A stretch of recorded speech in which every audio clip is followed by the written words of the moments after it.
bravo. Bravo lelo na mampinga maikolo, bravo lelo na musala oba osala, bravo lelo. Tu sais ndekwarma na landi vidéo moko batinde ninga na Tachile Marie Cécile Okito, ya mama pasteur moko azote ya akatelinga ka paragraphe ou azo parler pour la nation. On beta lisolote wana RFI akolobate.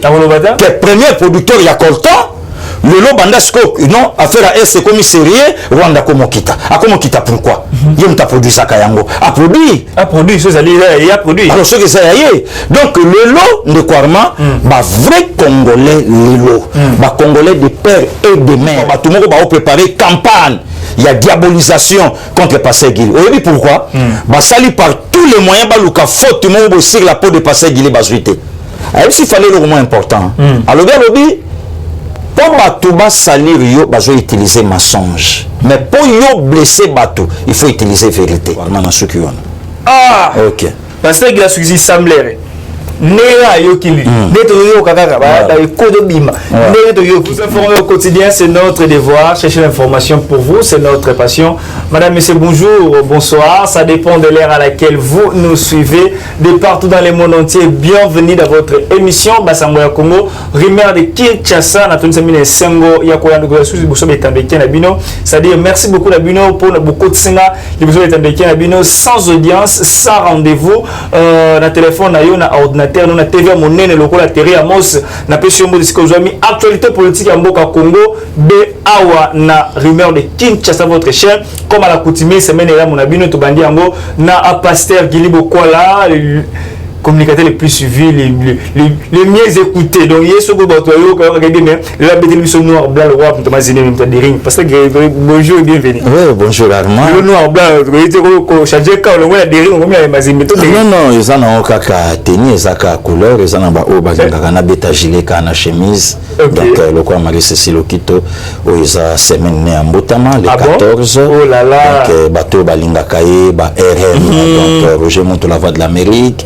ba Charma Tonkole ba Bibimbi ba Tontine Marie Pembe donc bateau nyonso balingaka MC attaché les Marie Cécile Okito ba déjà que vendredi ba ko komelaka déjà donc semaine bandi lelo na bandeko balingaka biso lelo za mokola Mbotama ya mama Jolie Madiata ya docteur Eric depuis France abatela le beza ya mama ni beya moi ça vient nanga maître Bedon beya donc isa nivnaye vraiment de Kwarma tous en bisoka ensemble collaborer la en forme toujours en forme et là d'abord maman Marie Cécile Okito la prénom maman nanga ya ma mère s'appelle Cécile Achoma ah voilà ayokio alinga kapé yo mingi merci beaucoup Marie qui ya la moi correct na moi ba correction pe belé fala ça à côté na yo bon ndenge pe na lo ba we place ça je sais kana eza matoni biga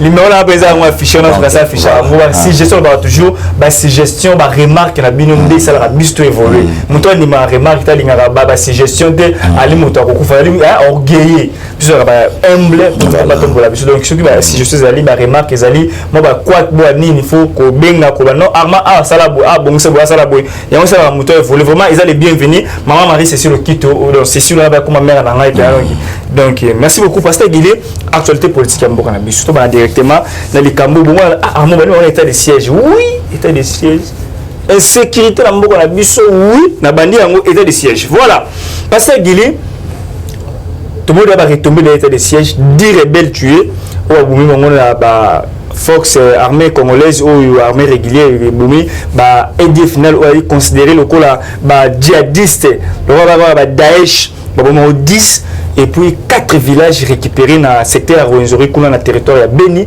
information derrière les réseaux sociaux déjà là internet partout la radio balobela déjà d'abord réaction c'est le neng da sangolia ba retomber déjà bon déjà bon d'abord merci beaucoup de Kwarma nga zakananga clair donc pas nanga donc et ça slogan donc moi j'aime mon pays et je soutiens l'institution président de la République donc bah tout ce qu'il faut batunanga ah non parce qu'il j'allais loter balanda mot français na bimisi je soutiens l'institution président de la République voilà et j'aime mon pays le Congo na kotisko na réponse ya moto na yo et loko nyonso oyo ko ça l'avantage na Congo nde ko sanga bien de Armand na bina yo na moment où tout ça non seulement yo mon frère même ata ba journaliste nyonso awa même ata à l'étranger information oyo ekoza la kareleye mikolo yo tout ezaka sur l'état de siège donc atoko ke na yo bato baza ba Belgique bato bana ba Angleterre bato bana ba États-Unis bato ba partout matoi na bango siko ekomi évolution ya état de siège yango ekomi ndenge nini voilà ba résultat ba retombé donc nous sommes obligés du jour au lendemain ya koreleyaka info comme c'est doit est-ce que bato ba yebi que même pas 10 rebelles tués plus de 10 rebelles tués mais 10 corps retrouvés pourquoi puisque ba jihadiste wana babotolaka bakora bandeko na bango o bakufi bakimaka nango po bazala identifié te mais oyo bakuti 10 corps retrouvés et na koloba une garnison d'armes ba A47 AK oyo ba retrouver yango oyo ezwami na maboko ya ba militaire ya mboka na biso. Je voulais dire quoi par là? Le Kwarma au moins ndenge to saboye ce n'est pas Fachi, c'est même pas l'IDPS, c'est le Congo lelo oyo azoluka a récupérer maintenant sa terre, sa patrie. Abotolango poche nyonso eza na maboka Congo. En réalité, quel est ce citoyen congolais où il a remplacé dans le plateau, le goût et le couleur ne se disputent pas. Tout à fait. Mais le mal maintenant aujourd'hui c'est quoi? Il y a un moment où il de Kwarma Bozo Yamba. Makambo alobi à la contre Yamboka batali était. Oh lelo de Kwarma a zappé parmi les journalistes et lelo azota la mapa zone di mama. Tout à fait. Mais qu'est-ce qui a fait que mission na X est à la maté pour ake libanda ya o ba kongomani lelo ba ozela. Ba kongolais ba ozani ba kongolais ba ozela paix. Ba congolais ba ozela ni ba congolais ba mona Martin Fayulu na muzitu ba marcha pour na paix. Ba congolais ba ozela ni ba ozela retomber ya vieux Alexis ou ya lobaka nous attendons beaucoup na chef de l'état pour la situation est. Ba congolais ba ozela ni ba congolais ba ozela Senko ou ya lobaka lobi toza na posa ya réponse moko vite na situation est bandeko na biso ba okufa. Ba congolais ba ozela ni ba congolais ba ozela bandeko na biso ya est. oyo babengaki mokonzi mboka kenda fanda bango mais bandeko na so ese batika pe kolela po ba lokola bandeko ya Kinshasa ba lokola pe bandeko ya Congo central. Donc à vrai dire lelo ne sikato kende to vandima to yoki oui 4 villages na secteur ya Wenzori na Mabela Beni oyo ekomaki nango village ya Baadef comment ya bango ya bango et puis expliquer bato ndekwarma tant d'années aujourd'hui récupéré. Aujourd'hui récupéré. Donc le lot déjà va retomber et c'est déjà coupé ça positif. Oyo ezana nous soukate moyen to acclamer zate mais toujours pousser maintenant et FARDC na biso. Ayebake azali mon côté. Tout à fait.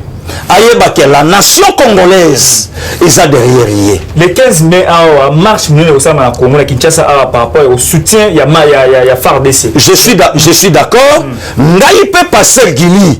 Nazo continuer ko beta mbela ya koyoka ba officier ya armée ba benganga puisque ça li kambotali armée na civil je suis quoi un leader d'opinion mais ba benganga ba lobake bon voilà toyokaki makanisi na yo ya kofungola compte moko pour la soutenir FARDC ba te belé lopé bon mon a non passer Gili lobini non parce que Gili est un citoyen congolais mais la cause doit les dévoter dans le domaine ya ba militaire la vie a ses réalités donc il faut même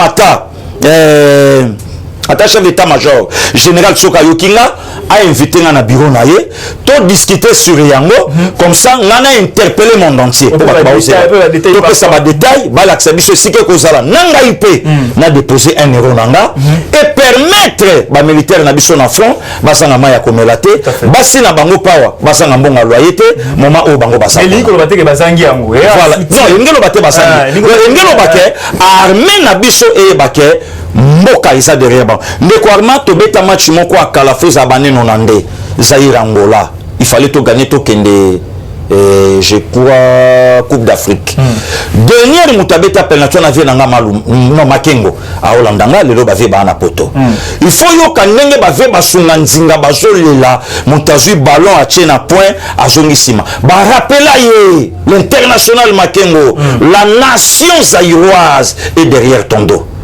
donc kotia na yo penatio biso to pas betango ekota donc ngapele le passé gili nazo yebisa armée ya mboka nanga ezala o baza armée ya la ka moko puis armée ya la canetre armée ya la politique mais à ce qui concerne mboka armée ayaka directement na mboka voilà nde siko passé gili a telemi alobi ke to soutenir armée d'ailleurs mokonzi mboka lobaki yango to soutenir armée na prière to soutenir armée na boye ngape passé gili na ye to soutenir armée na biso na misolo na biso donc ba fungola ba compte tokende totia eza initiative ya pasteur Gili mais ngai te mutu na ko récolter bambongo batu et en plus eza armée yo bimboka na biso et kotaki 10 000 batu ba betela na machine 100 000 na ko mosamba donc tant que leader d'opinion et le connaît ça la mapoto et puis ma kanisina yo ba autorité compétent justement oui justement et ça la madon de quoi lelo na lobake bravo bravo lelo na mampinga maikolo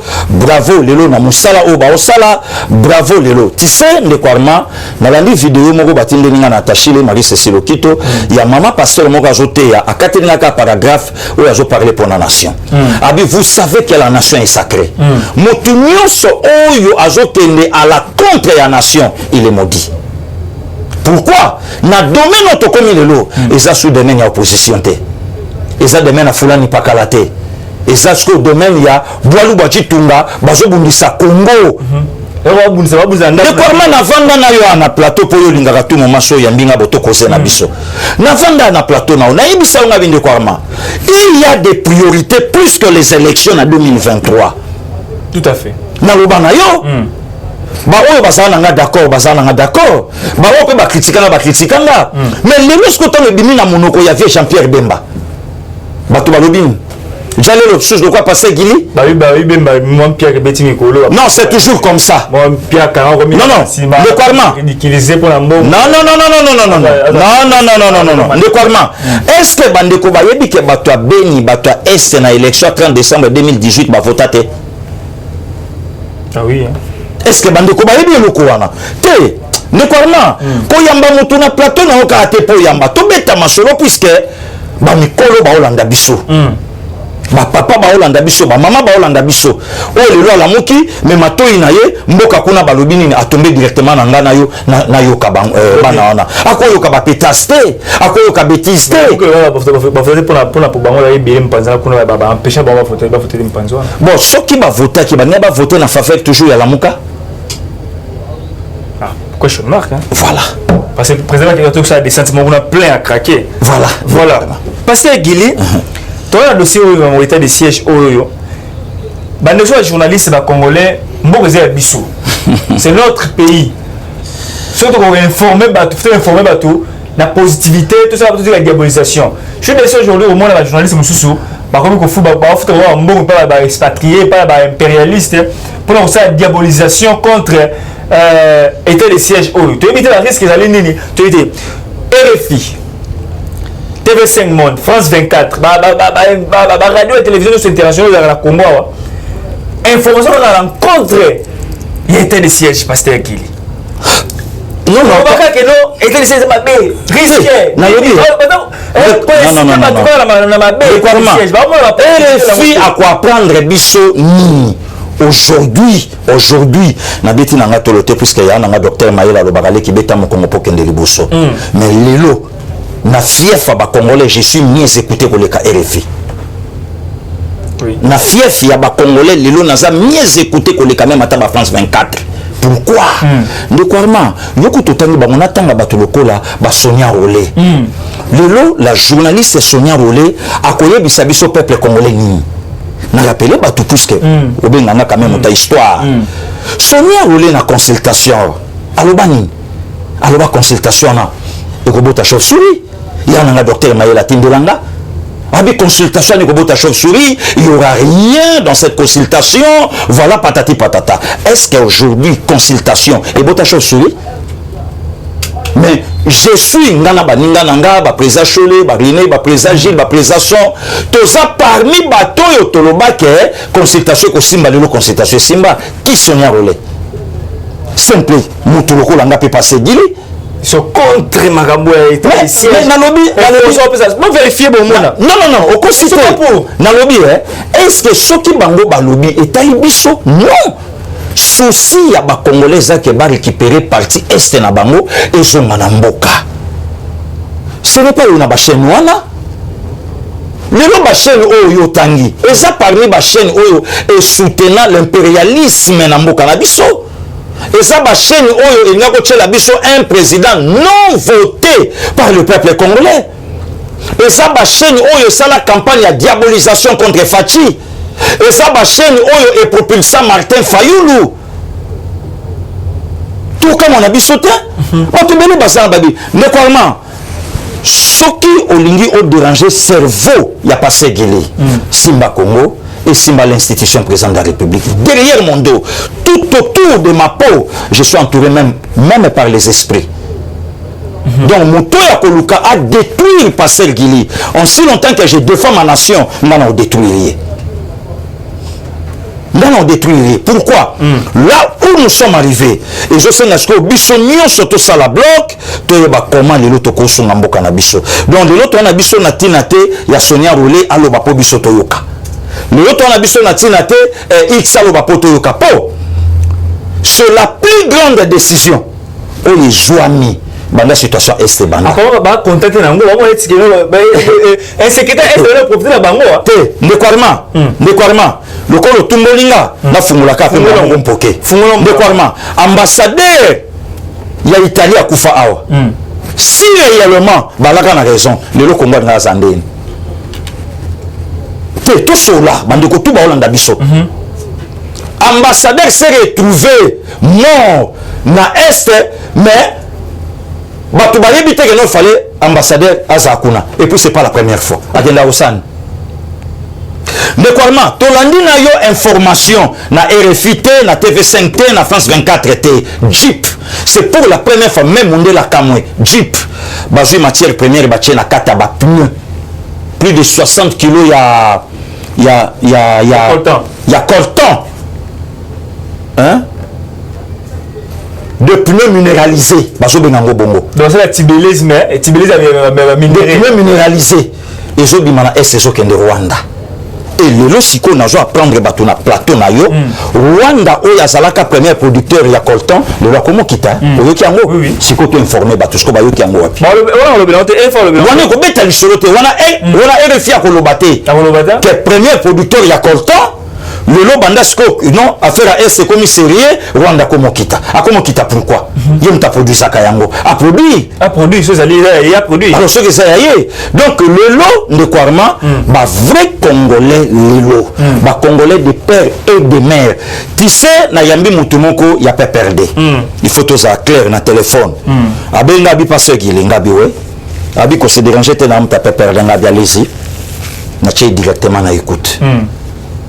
Aïb Singalobi, toujours félicité Bino. Fachi, c'est notre sang, c'est notre frère. Il faut te soutenir.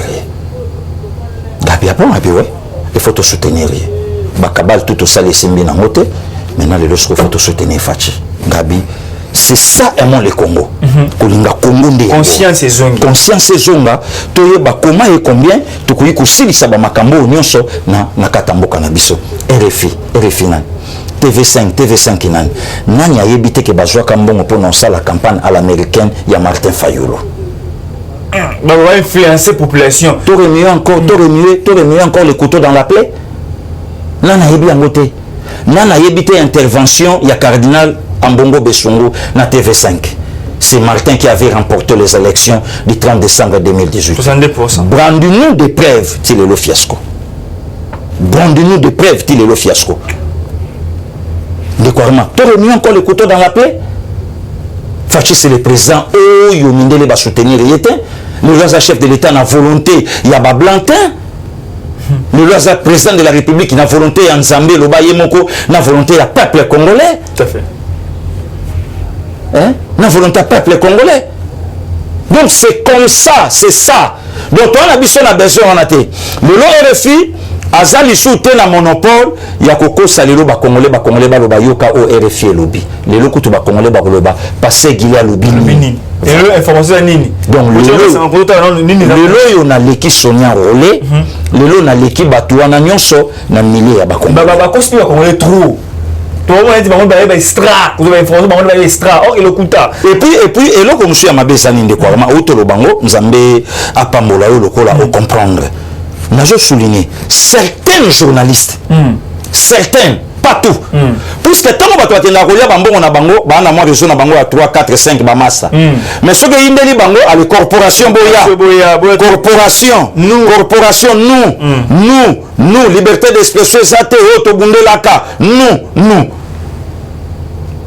Mais Dieu merci le normalement na le banayo na grande sœur aux États-Unis Bijou les Cannes que je salue, il y a Bijou les États-Unis bango baza kuna na baya mati aloba nga lobe loko moko passer Guinée il faut continuer le loko loba lelo na bando bango na plateau na yo bato yo bazolia mbongo pona ko détruire Congo pona d'intérêt na bango misuto bima na bango 2021 te ba otikala passer Guinée na oye biso vérité ebele yepe passer Guinée azolo bawana soka ke na kolia mbongo ya bato moko bo asala kaboy même 2021 yepa otikala na kati à quoi t'es même sur vérité le corps moi j'ai hypothéqué ma jeunesse malgré le lot ils ont la groupe à bateau moro en huis clos bazo nga skoba bim sa campagne de diabolisation contre passer Guili au Congo na déjà groupe à bateau moro ba préparer campagne il y a diabolisation contre passer Guili oui pourquoi basali par tous les moyens baluka faute moro sur la peau de passer Guili bazuité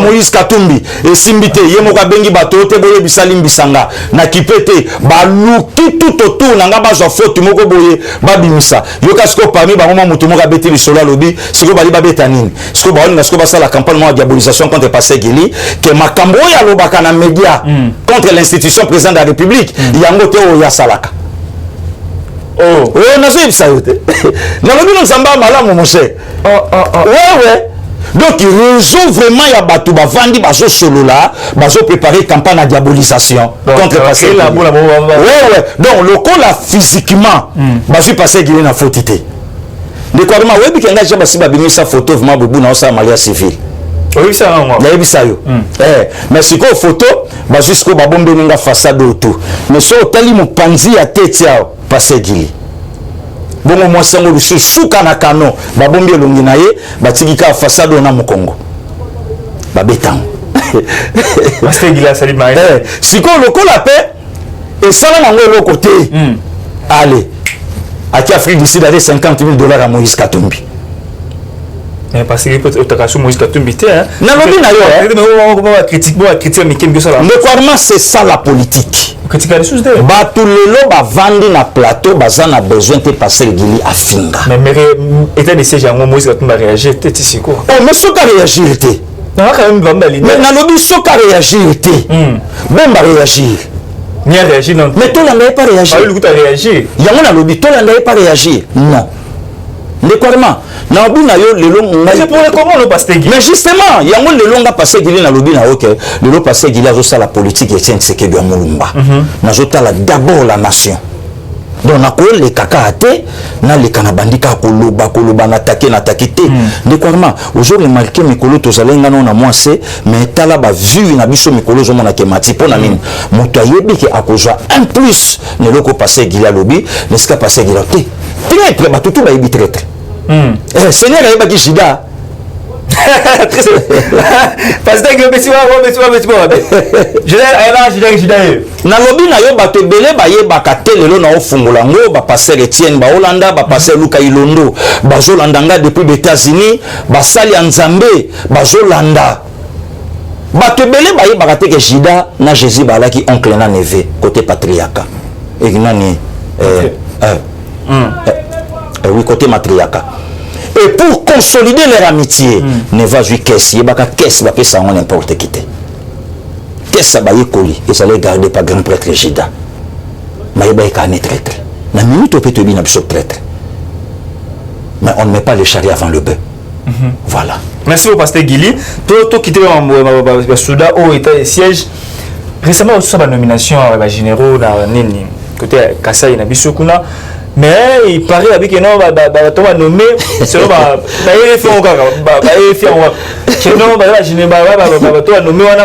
seigneur de guerre. L'un de plus de 300 personnes.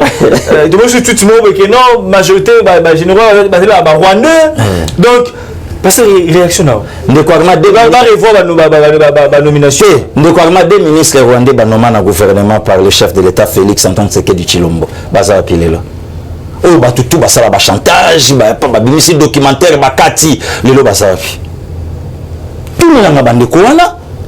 Na lobi na yo difficulté fatia za na lelo, fatia zo pesa ba tout cours ya sciences politiques administratives, fatia zo pesa ba tout cours comment diriger une armée. Bato belé ba ebete. Donc yango moni même atana confrère na yo journaliste a tweeté soit pas tweeté que nomination tout ba sali côté wana ezaka ba Rwandais. Donc aujourd'hui relaté info tant ba ko benga yo ya ko brandir ba preuve le ben donc attendre ko nanga bo sembe ya ko brandir ba preuve corporation boya nous sommes menacés. Hein, Nekwarma. Ça c'est de la sorcellerie pure et simple ou quoi?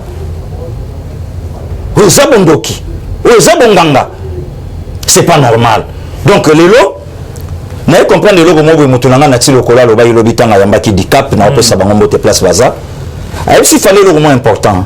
Alors bien lobby pour bato ba salir yo bazo utiliser mensonge. Mais pour yo blesser bato, il faut utiliser vérité. Tout à fait. Donc dengi mo pele lo na chef de l'État. Na tilo kola mutamayele ministre nangai. To kolinga nae. Donc le lot Batou sikoyo manque à vérité zate. Le lorsque Batou bazo linga bas salir le chef de l'État na mensonge. Siko dérangement na bango zanini. Tant mo konzambo ka obim sa vérité. Ndé ngam te o déranger bango. De la qualifier John Mungwandi wana général apprécié moté gouverneur alors que yango yoki basango balobi on est agréablement surpris. Et ngolo ba cartouche non sezalaki sauf état de siège. Sauf état de siège. Mais quoi, les lotos vendinga na yo na Congo, quelques journalistes aînés, les lotos comment soutenir Zoé Kabila. Mais yo benga mbangu to ya awa ola kisanga kesa ba arme et utaso na mboka nini il fallait être traversé par Dar es Salaam après aller et au Tanzanie. De quoi il y a 2 semaines awa obenga mbangu na plateau na yo passé giliaka armani no biaka tala ba chef coutumier bazo signaler gouvernement central que Zoé Kabila. Faisons attention avec Zoé ba chef coutumier otunanga mituna ngwa et na tawana batu balobaka nini na tawana batu balobaka nini pourquoi l'armée zambienne abandeka kokotela sur Tanganyika na tawana batu balobaka nini. Non, on est quand même tout sur la côte. Il y a quand même bateau to vandi, au pomoni quand même mutavandi à l'objet habité. Na yoka quand même moi na wana à rappeler que monsieur le komoko boy. Voilà, on est quoi. Merci beaucoup pasteur Guy. Merci beaucoup. Moi si j'ai il y a état de siège, toujours moi pose précisément l'actualité voyage toujours bateau pour ça campagne d'abolition contre locaux vraiment botika congolais tout élément pour faire la mission. Les kamamoka ne va toujours que on a pour la congolais. Tu as la bleu mi balé, les famille nam pays au botami au ponango tenza mena pone la rabatango donc mboko ya biso to défendre ngo peu importe la réalité mususu to mettre ko défendre ngo to va contre te que na lo moté s'il faut dénoncer ko dénoncer mais to va nini osay la ngo pour que mboko ya biso avancer juste mboko ya biso j'ai les gars là-bas que na ngolo ba côté la Sénat tout monde ka bubu parce que na Sénat alongo la immunité ya Mataponyo a qui répond à la justice à faire Bukangalonzo. Vous êtes satisfait? De Korma, Nazolo Banao, si c'est pour la nation, je suis satisfait.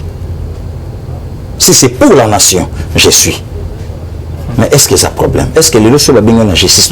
Donc, c'est que de fois, Bakangayo, Batubun Babinga Bana justice au Peto Ebike, Akeya Zonga, Bavina Batomalo Kababenga Bango, Bayoki le Lovier Wanazomanae, Bazebele. Oui, tu as quoi? Il y a un répondre. Oui, Akenda Pazomanae.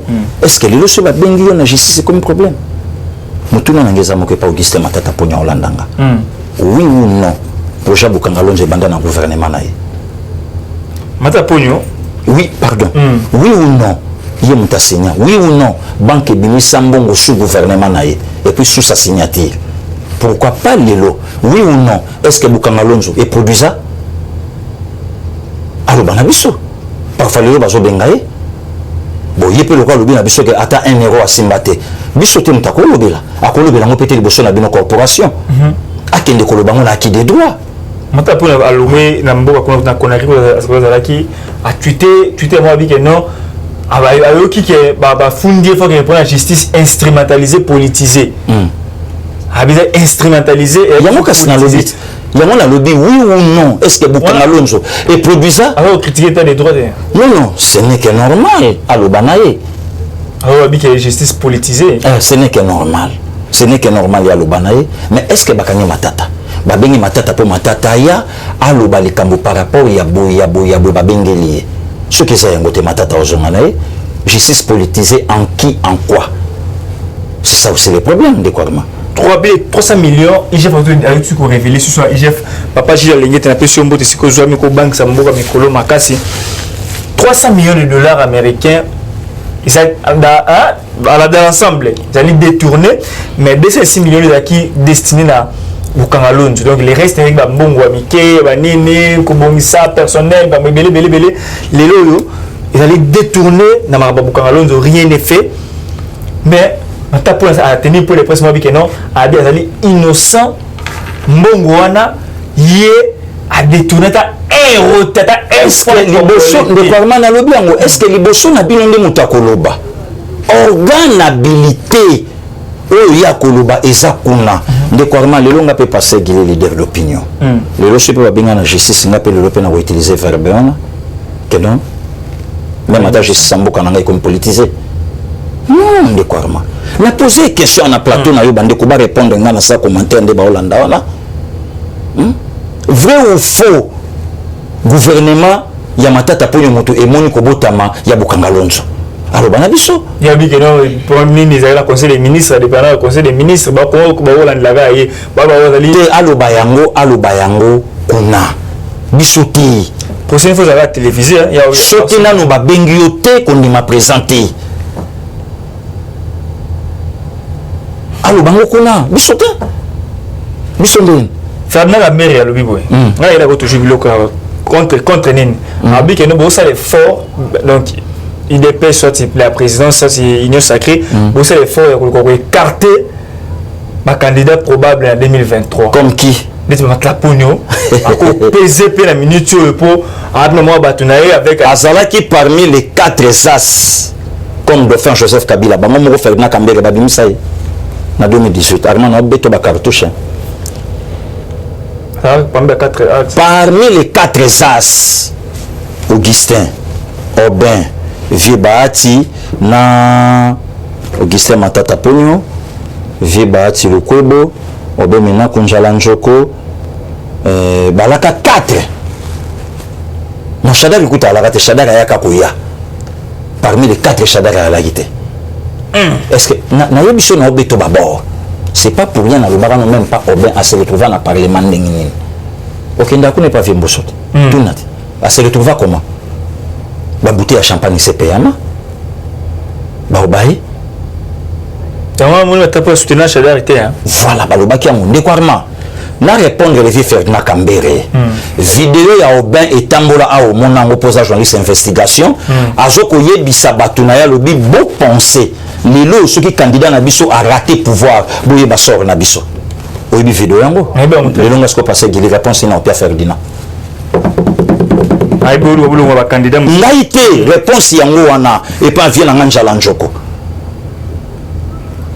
Voilà, maintenant pour les tous la le Kouarma to vandi maboye Matata pour nos candidats président de la République en 2023. Congolais qui a voté Matata. Abi peuple africain beli balu va travailler en collaboration prévenant consultant na Konaki. Abe maluma lutochola qui est en 2006 va benga ka na mboka moso na Malawi so na Mozambique tant que expert na domaine élection qui là kuna ba mona ki Nzambete. Ne mona nani na Rosa Malone ba benga expert sur la pays ni voilà yebisanga. Ça c'est du n'importe quoi mon frère. Mais on va valoriser attention à pour la meilleur premier ministre na lobby akende na justice akende koloba makambo na ye kuna atika corporation atika point de presse kuna nde moto akoloba ba vérité tout bino tende korma ndoto ya pasi ya ndeko sangwa ba alota kaka ada lota ide tsimata ko wakanga iso ile lote Sama mo ko na ba Israel mo to ma pese mbote amuta samai amuta samai so mo nya beti ndengo wana yobake ala ijala ba cartouche la na poche ya lota ki bataponyo to na lobite ten longondo ya ona lobite alota ka nani wili ba konga do akira de zelde te ya lali aloti so moni je nga betango na lali na loti ya beta bongo donc to je me babi vemo bo munene awa tali bandina ka batali bomu muyibi bon total azamo na nzambe azekela mo nzambe et parfois nous on ne peut pas ana badona ya kabonko la pesa tam sukolo tana wana ego servir pemboka tout à fait voilà ndoto wa David Benani na Joseph va m'interroger voilà parce que Guido nous va suka émission na mission ko le mais dans la 3 derniers mois mais qui nous bon mon projet sur cette émission donc merci beaucoup Chilombo réalisateur merci beaucoup Arnaud Chilombo alors je m'arrête maladie magi ba fièvre magi ba attaque ba tawe ba kuluna nzamba batela alors ba beti du jour n'a pas les ranger batin te voilà tout mon là on tout mon là que na tenté bongi donc parler moi voilà ndak moi moi été donc malade mais moi avec convalescent parce que Guili le fati béton appelle la qui ram assistant ram falloir la population hein côté base donc fati garant bon fonctionnement d'institution donc défaut ya mokonzambo kanabiso yaza toujours na lito ya peuple donc ce peuple a lobby a salué au peuple a lobby donc voilà Soka Saliam, il est numéro 1 Afrique, il est numéro 1 à Congo.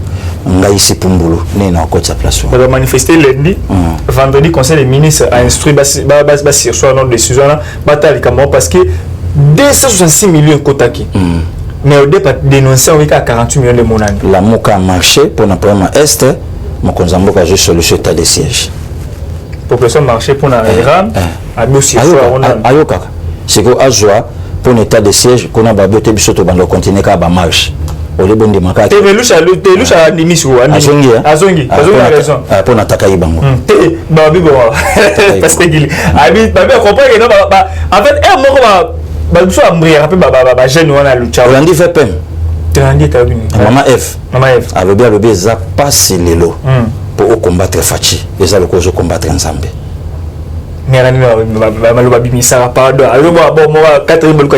Voilà. Voilà, parce que Guili, avant que le dernier sujet, il faut tout mettre dans les réseaux sociaux parlementaires debout pour qu'il n'y ait pas Jantini Ngobila. Pour qu'il soutenir Jantini Ngobila, il faut tout mettre dans les réseaux sociaux. Jantini Ngobila. Le ou doit Gilles n'a pas sur mot à Sylvie ma belle, le ou directement à fâcher ma bénénie. Non, Kosakana na présage Gilles. Donc présage Gilles a quand même. Tu savais n'était mais na lobby to sakani. Ngane na lobby. Na bi bato ba sakana na présage Gilles pour présage Gilles a parmi bato parlement de Bounaye. Alexis Batobelé entre autres babiso va passer Gili. Donc c'est quelqu'un respecté aussi. Donc na Hollande la Nyozango, naza parmi bato batambola lokwa bana memete. Le bain na monde konanga Christian Bosembe ngana kenda na batute pinga babenga ngana batute donc faut le kabato bakende ki oyamba bango tuna bango tant na wana qu'est-ce qui s'est passé par rapport parce que résultat mbolo no ko soutenir Jantini Ngobila qu'est-ce ngana kenda na batute mais pas parlementaire de donc ngai awa na plateau na yebisa moi c'est le Congo et l'institution président de la République donc ngana kenda pas mutute pesanga mike na banda olobela yo donc ya nga Charlie Beya a yebisa ngalobi o koma muumbu ya moto azopesa yo aux obligés au banda koloba o yezo sepelisa mato inaye au lieu que na loba o yezo sepelisa nation voilà ndelo ngana boya kasi donc c'est là tant o yamba bande ko na o bakendeki ndo banda ko tuna bango mais sinon passer Guili atambolaka na groupe telo ko bana meme mato de ming alors bando balandi dernier sujet boyebi marché de la liberté ils en a Tchangu précisément na Masina baba obenga ki cadeau. Il y a Laurent Désiré Kabila qui a la Tchamba Kangaba Rwandais a tourné au marché liberté marché dans la sécurité énorme. Elle est marché moro boy oyo. Soza la mbono autant mbono bobo la c'est autant on doit y bazate. ce qui otandi bamadesu ba mère batana ba benga ngo ba tomate épices sote wana elo basala kana atandi wana soki 17h ekoki azuka asaki atie likolo nango akene ntoyi ba te wa kuta sécurité vraiment kitoko lengi mais nini ko le marché de la liberté il y a une dame au Chirango depuis 18 ans maman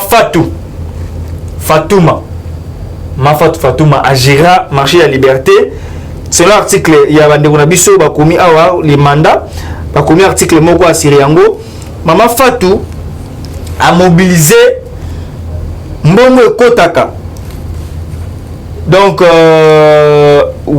millions de dollars américains chaque année. Donc, pendant 18 ans, 144 millions de dollars américains. Oui, c'est possible. Parce que le marché, apparemment, il paraît que nous avons recherche qui est à l'État. Même si on est privé, on a des cabinets. Ils ont privé. Ils ont nakati yamboka. Mokonzi misato mboka nanga atongela ngo bandeko nanga district ya Changu na mosala o basalaka. Alors lelo lokole kota na fondation il faut toyeba nani azwaka mbongo wana ya mboka puisque ça na kati ya mabela mboka. Ça tombe kota fondation molora des cabinets. Oui, ça tombe aussi bien lelo dossier déjà yofongwama toyeba nani azana ne ba source na yoki ndenge na yoki il semblerait ndenge na loti lo bana mutu nanga Israël ndenge na loti il semblerait que quelques députés babeta ki peturu kuna bazwa ki mo eloko. De façon que tant bako bengisa mama Fatou bango hein yo ebikaka moi c'est pour que qui sont pour maboko na c'est qui sont contre ya te batomboli maboko oh déjà moi ba 500 ndenge na yo de kwarma na suki wana OK parce que la succès semblait nera yokili neto yo kaka ba ekodo bima neto yoki et la télé journaliste ya ndenge toyogité parce que copie mamso la source anonyma a émission même autant que comme les alités moi pour le basate mais au bimisi en bongo ya lingala il semblerait que non par à 5 parce que Guito voilà souka maman Cécile maman Marie Cécile le quitte la pression beauté comme elle a mon rôle vendredi nous serons là sur les apports certainement directement ils arrivent tout au mingi to yembela ngo mbota mela munayo nzamba batela semaine on bimbalo qui fait tant qui tourne ligne tout ça va selfie et madame parce que nous na souka malbomo ka to servir. Merci beaucoup de Kwarma merci aussi na bande konyonso bolandi biso de partout grande sœur nangai Joska Kabea Zangambongo Zana Bato ya Martine papa Jacques Tamboué et Christine et Nicole, je vous salue. Les Taylor et la princesse Kolo abattent la cabine de Boza. Donc il n'y a pas de souci. Tous en sommes toujours ensemble. Bellement, vous voulez. Donc Bundaka Bundaka n'a pas commentaire. Donc tous en sommes toujours ensemble. Donc Maître Makumbi, Nzamba Bombabino, donc c'est une collagionité. Le but au coup. Parce qu'il y a eu combattre sans jour. Ah bon, ils ont quand même mutuna mutalu bakate. Et c'est évangile ceux qui mutalu binae. Yo la le pasteur Gilead combattre 100 jours. Il y a la 100 jours de pasteur Gilead. Non, c'est pas un problème. Le stade pasteur Gilead a passé Gilead kota la simate, pasteur Gilead ta la moto azali bosonae. Soko moni mutabeti. C'est maintenant c'est au tout molo. Soko moni mutabeti li sola pasteur Gilead ba ke a omona ndi pasteur Gilead bosonae. Il y a un bêtis donc passer donc le quoi passer qu'il a bétané ma solo batoté bon voilà parce que merci beaucoup pour la disponibilité alors on attend militaire donc moi il a ça fort au bien pour ce politique à beaucoup la biso parce que taba militaire merci beaucoup na yo alors tu le mot merci na sima caméra aussi na machine kuna ndeko darlene na assistance na pesio mbote vraiment to mo a lui comme azali ko ya teri amo na pesio mbote siko zo mi na minute ko na biso na TV à mon nene so to ndio chia ngwana pour la passer gili obo sepela mingi parce que teri mo babi que non asma kabo ezali moi junior ezali parce que le barabo moi miliki ça avant de pour bimisa moi pema pour la vraiment de information à vendre na télévision bo atala pasteur gili so chia parce que Congo pasteur Guillaume Bini. Merci beaucoup. Alors quand ça vraiment qui tourne ligne. Merci beaucoup na bino de Balandi. Vous avez tellement belé tas de beaucoup comme va commenter na bino ba suggestion na bino. Maman Marie c'est qui tout. Merci beaucoup na yo numéro na affiché wana. Benga ngai komela ngai pesa ba suggestion. Pesa ba biloko ya reno ba biloko pesa ngo et ça na kola. Donc c'est ça mon to kola ba ba conseil na ba suggestion. Et ça va merci beaucoup na bino ba de Balandi. Tout le monde nous va aller ko ya ceux qui sont dans la zone tout allez wana tout bang le côté cause ya biso faut défendre nango na nyonso tout ce qui même facial ba que non ce que non même na sacrifice suprême to sala mo na mboka o to sala mo parce que ni mboka na biso to pour la congolais te nzambe ndé après biso la congolais to moi même comme Mikolo Mazali Koya merci beaucoup Nabino à nous revoir prochainement bye Eshima, votre magazine qui bat au rythme de l'actualité. Retrouvez la nouvelle édition. Exclusivité, évaluation du processus électoral 2018, mission accomplie pour Corneille Nangaa. Le président de la centrale électorale était devant les élus du peuple pour présenter le rapport général du processus électoral qui a conduit à la mise en place des institutions. Un aperçu panoramique, mais aussi un compte-rendu complet de tous les processus électoraux. Désigné par un consensus des confessions religieuses, Corneille Nangaa Yobeluo hérite de l'institution qualifiée de la plus controversée dans l'opinion nationale qu'internationale. Jouissant d'une expérience en matière électorale de près de 20 ans, dont plus de la moitié passée au sein de la centrale électorale congolaise, Corneille Nangaa Yobeluo présentait inéluctablement les profils idéaux pour diriger la CENI. La révolution de la machine à voter, une innovation qui a permis l'organisation inédite et la fiabilisation des résultats des scrutins directs combinés présidentiels, législatifs nationaux et provinciaux de décembre 2018. Aujourd'hui, personne n'en dédie le bon fonctionnement. Corneille Nangaa est considéré aujourd'hui comme acteur majeur de l'alternance. Focus économie. En vue de faciliter la traçabilité, de lutter contre la fraude et la corruption, la Direction générale des impôts, DGI, numérise la procédure de déclaration et paiement d'impôts. Sonas, Bonieme Ecofo soutient le leadership féminin au sein de son entreprise. Découverte. Après 3 décennies dans le travail législatif, Christophe Lutundula intègre l'exécutif national. Zoom sur la gratuité de l'enseignement primaire. Qu'en restait-il? À lire également les alliances, atouts et faiblesses de la politique en RDC. ZLECAf, que gagnerait la RDC? CPI, l'illusion d'une justice internationale équitable. Culture, Mwanankazi, un statut familial particulier. Retrouvez l'intégralité du magazine Eshima dans les kiosques. Eshima Magazine, un nouveau standard d'information.